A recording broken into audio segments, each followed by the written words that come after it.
Hola, bienvenidos a la Escuela de Formación Bíblica en el ciclo 2, nivel 6. Acerca de esto que son los 10 mandamientos, y esta es la lección número 1, que es la introducción a los 10 mandamientos, o lo que se le llama la ley o la Torá en hebreo. La ley o los 10 mandamientos se dan de parte de Dios directamente como una intención única y dual, como lo vimos en la clase, y es que se le ame a Él y se ame a sí mismo a los demás. Sabemos que Dios dijo en Deuteronomio que a través de Moisés que estos mandamientos definitivamente no los íbamos a poder cumplir, y que para poderlos cumplir y para poder entender el espíritu de la ley necesitaríamos un nuevo corazón, y que ese nuevo corazón sería escrito, esa ley sería escrita en nuestros nuevos corazones para que las pudiéramos cumplir, y que el Espíritu Santo haría eso en nosotros. Hablábamos un poquitito acerca de la forma majestuosa como había sido la preparación de la llegada de la ley en Éxodo 19, y dábamos un énfasis en la manera exactamente relacional como fue el Pentecostés y la ley.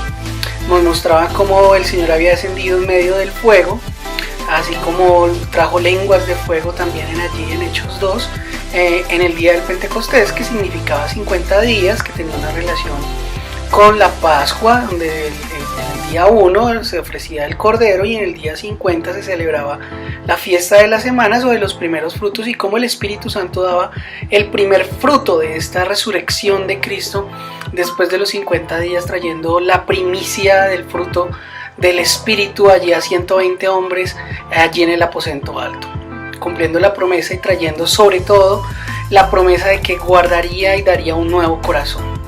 Les daré un nuevo corazón y pondré un espíritu nuevo, dice Ezequiel, y Jeremías 24 decía, y les daré un corazón para que me conozcan.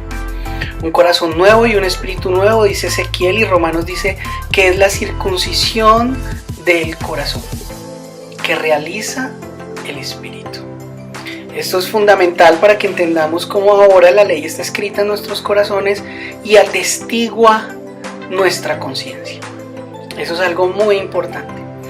Demostrábamos cómo y cerrábamos la clase mirando que el Señor había dado lenguas allí a través del poliglotismo para sanidad a las naciones, primeramente Israel y después al resto de las naciones, cómo había restaurado el Señor allí a través del Espíritu Santo, trayendo un nuevo inicio para las naciones, trayendo sanidad para las naciones, como lo que habían perdido en las lenguas que había sido a través de la Torre de Babel, como Dios restaura a través de las lenguas del Pentecostés este nuevo inicio para las naciones, como una muestra profética de los finales de los tiempos, donde el Señor bendecirá a todas las familias de la tierra y todos los pueblos serán bendecidos a través de la descendencia de Abraham, en la cual nosotros somos injertados por la convicción en el Señor Jesucristo. Sabíamos que los israelitas piadosos serán atraídos de todas las partes de la tierra, desde allí, desde el primer momento donde se da el Pentecostés, y asimismo todos nosotros nos reconciliaremos con el Señor y viviremos la profecía de Joel 2, donde dice que el Señor derramará de su espíritu en todo el género humano, en los hijos y en las hijas, como lo tenemos hoy. Grandes prodigios, sangre, fuego, columnas de humo lo seguirían a esta situación. Tenemos allí como esta bendición de Dios, esta primicia se da a estos 120, pero después a 3,000 personas y después a 5,000 personas, donde Dios extiende su reino hacia todas las naciones de la tierra como una muestra de sanidad a las naciones a través de su espíritu, pero sobre todo a través del espíritu colocado en la ley escrita en los corazones, en la conciencia de cada uno de nosotros. Mirábamos también algo de asuntos conjuntos, donde todo esto se ha dado para la sanidad de las naciones, que el mensaje de Pedro es el mismo de hoy en día, el mismo de Juan el Bautista, que se arrepientan, se bauticen, se purifiquen. Se encontraba rápidamente partiendo el pan y las oraciones, habían señales, prodigios en el caminar, las necesidades de todos fueron suplidas, y ambos fueron dados el don del Espíritu Santo y la ley en medio de imperios paganos que los perseguían. Hoy nos compete recordar un poco acerca de allí, el lugar, en lo que es el monte de Dios, el monte Sinaí, el monte Horeb, el monte, como se le llama, del Dios verdadero. Continuamos. Y sí, sin duda alguna allí para que lo llene en sus guías de estudio, recordamos los hechos que sucedieron en Horeb o en Sinaí, que son realmente relevantes en el estudio de lo que es el Dios verdadero. Recuerde algunas cositas acerca de esto. En el monte Sinaí, el monte del Dios verdadero, así se llama, tuvimos primero a Moisés y la zarza, ¿lo recuerdan? Moisés y la zarza ardiente fue algo que tuvimos allí un día en que Moisés estaba cuidando el rebaño de Yetro, su suegro, que era sacerdote de Madián, llevó las ovejas al otro extremo del desierto y llegó a Horeb, la montaña de Dios o del Dios verdadero. Recuerde algo más, allí a Moisés tuvo también de la roca brotó agua. Éxodo 17:5 dice: llévate contigo a algunos ancianos de Israel, pero lleva también la vara con la que golpeaste en el Nilo, ponte en marcha, que yo estaré esperándote junto a la roca que está en Horeb. Y allí fue donde se produjo esto. También podemos recordar que allí se presentó lo del becerro de oro y el arrepentimiento del pueblo. Dice el Salmo 106:19, en Horeb hicieron un becerro y se postraron ante un ídolo de fundición, ¿lo recuerdan? Éxodo 33:6 dice: por eso a partir del monte Horeb los israelitas no volvieron a ponerse joyas. Si usted lo recuerda, también fue el lugar previo al fracaso de Cades Barnea, donde Moisés no entra allí a la tierra prometida. Deuteronomio 1:2 dice: por la ruta del monte Seir, hacia 11 días de camino entre el Horeb y Cades Barnea. Elías también estuvo allí. Si usted lo recuerda, en Primera de Reyes 19:8 dice: Elías se levantó y comió y bebió. Una vez fortalecido por aquella comida, viajó 40 días y 40 noches hasta que llegó a Horeb, el monte de Dios. Y sin duda alguna, ¿cuál es el asunto más relevante de esto? Dios mismo da la ley. Éxodo 19, del 16 al 25 nos cuentan primero que el mejor sermón hecho en toda la historia. Nunca antes y nunca después se dio un sermón igual a este y fue predicado al pueblo de Israel en el desierto. El predicador fue Dios mismo. Mire lo que dice: en la madrugada del tercer día hubo truenos y relámpagos y una densa nube se posó sobre el monte. Un toque muy fuerte de trompeta puso a temblar a todos los que estaban en el campamento. Entonces Moisés sacó el campamento del pueblo para que fuera a su encuentro con Dios y ellos se detuvieron al pie del monte Sinaí. El monte estaba cubierto de humo porque el Señor había descendido sobre él en medio de fuego. Era tanto el humo que salía del monte que parecía un horno. Todo el monte se sacudía violentamente y el sonido de la trompeta era cada vez más fuerte. Entonces habló Moisés y Dios le respondió en el trueno. La gloria misma de Dios estaba sobre el monte y Dios en medio del humo aparece a la vista de todos.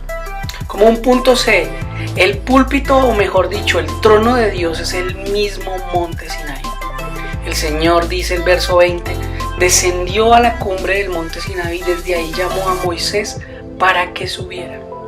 En el punto D, la congregación fue convocada. Un toque muy fuerte de trompeta puso a temblar a todos los que estaban en el campamento y todos fueron atraídos para que vinieran allí al monte. En el punto E, Moisés de nuevo conduce al pueblo a la reunión con Dios. Entonces Moisés, dice el verso 17, sacó del campamento al pueblo para que fueran a su encuentro con Dios y ellos se detuvieron al pie del monte Sinaí. El que los había sacado de la esclavitud de Egipto lo conducía ahora para recibir la ley de labios del mismo Dios. Moisés, a la cabeza de una gran congregación que rendía culto a Dios, era de verdad tan grande como cuando estaba a la cabeza de un ejército en el campo de batalla. Debemos considerar que por primera vez Dios mismo se presenta en manera masiva a su pueblo, como no de manera individual como lo había hecho antes. Se presenta a su nueva nación, donde establece la teocracia y la constitución del nuevo Estado. Por ello los judíos se sienten tan exclusivos, y lo son. Solo un pueblo se ha encontrado con Dios. Esta es la base del judaísmo. Si se respeta la Torá, y claro, se respetan los milagros hechos por Moisés, pero lo que más se venera en todos los judíos que estuvieron allí, en el monte Sinaí, en el monte Horeb. Se cree en Moisés porque Moisés se le pidió delante de sus ojos, delante de los ojos de todos, que subiera y ellos estuvieran allí. Ellos vieron, ellos escucharon, ellos sintieron, ellos olieron, ellos tocaron la misma gloria de Dios. La nación judía se convirtió en nación fuera de su tierra. Eso es algo muy importante. Ellos se constituyeron en nación fuera de su tierra. A ninguna nación le ha pasado esto. Comenzó la nación en cautiverio y se propuso toda condición para borrarles toda identidad, cultura o historia hasta hoy. Los judíos no se convirtieron en judíos jurando fidelidad a un estado político o terrenal. Se hicieron nación jurando seguir al Señor. Continuamos. Miremos la profundidad de este texto de Deuteronomio 5:27. Dice: acércate tú al Señor nuestro Dios y escucha todo lo que Él te diga. Repítenos luego todo lo que te comunique, y nosotros escucharemos y obedeceremos. El Señor escuchó cuando ustedes me hablaban y me dijo: he oído todo lo que este pueblo te dijo, todo lo que dijeron está bien. Ojalá su corazón esté siempre dispuesto a temerme y a cumplir todos mis mandamientos, para que a ellos y a sus hijos siempre les vaya bien. Un grupo de esclavos se convirtió en nación. Un judío puede ser parte de otro pueblo, pero no los demás pueden ser judíos. Ellos son diferentes y lo saben. El judío sabe que tiene una nación, una identidad, una tierra, un idioma, una historia y una misión diferente en el mundo, para odio y celo del mundo. Miremos el punto número F. Dios se introdujo mediante hechos naturales de gran escala. Dios se introdujo con algo que no dependía en nada del hombre, y es usando la naturaleza, usó causas naturales, y la Biblia infunde la intención de que Dios usa esto para traer terror y poder. Éxodo 19:16 dice: en la madrugada del tercer día hubo truenos y relámpagos, y una densa nube se posó sobre el monte y puso a temblar a todos los que estaban en el campamento.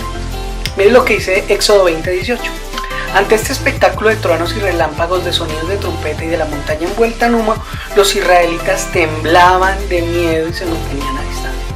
Así que le suplicaron a Moisés: háblanos tú y te escucharemos. Si Dios nos habla, seguramente moriremos. Apocalipsis 4:5 dice: del trono salían relámpagos, estruendos y truenos. Delante del trono ardían 7 antorchas de fuego, de nuevo el fuego, que son los 7 espíritus de Dios, igual que en el Pentecostés, igual que en el monte Oreb. Y había algo parecido a un mar de vidrio, como de cristal transparente. Del monte de Dios, sí señores, del trono de Dios se hace escuchar su voz. La montaña conocida como la del Dios verdadero se hace escuchar su voz, que es verdad para su nación y para las naciones de la tierra. Juan 17:3 dice: y esta es la vida eterna, que te conozcan a ti, el único Dios verdadero, y a Jesucristo, a quien tú has enviado. La montaña de Dios es y dice la verdad. Se expresa a las naciones por encima de las demás. La voz de Dios es aquella que entrega la verdad.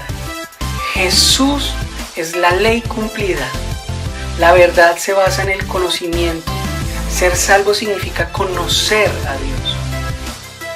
Conocer al Dios verdadero, al Dios de la verdad. Espero que les ayude esta enseñanza. Ha sido un gusto compartir con ustedes. Nos vemos en clase. Un abrazo muy grande. Bendiciones.